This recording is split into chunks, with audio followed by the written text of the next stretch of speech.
जंगल कथा बुझुछि खेत खेत कथा बुझे चषा ओडिया मन ओडिया प्राण बुझे पखाल कंसा।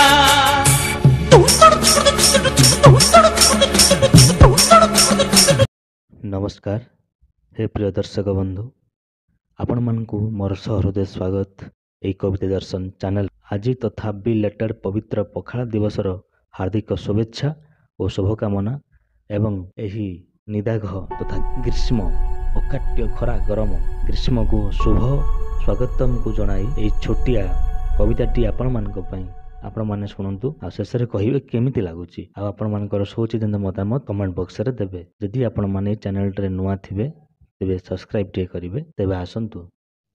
खरा दिने जेबे भोक उशोषरे उड़ी जाइथिबो हंसा खरा दिने जेबे भोक उशोषरे उड़ी जाउथिबो हंसा मन उदर शांत करे एका शीतल पखाल कंसा से जे शीतल पखाल कंसा। ओडिया जातिर भारी प्रिय खाद्य पखाल को शाग भजा बढ़ी चूरा लंका रसुण दला को कसिया काकुड़ी मजा से जे कसिया काकुड़ी मजा। बाबुरे दहीरे भूसंग छुंक मारी देले खाई देव बसी ठुंके पिता सागे आलू बढ़ी भाजी देव तोराणी पीब फुंके तू तोराणी पीबू फुंके।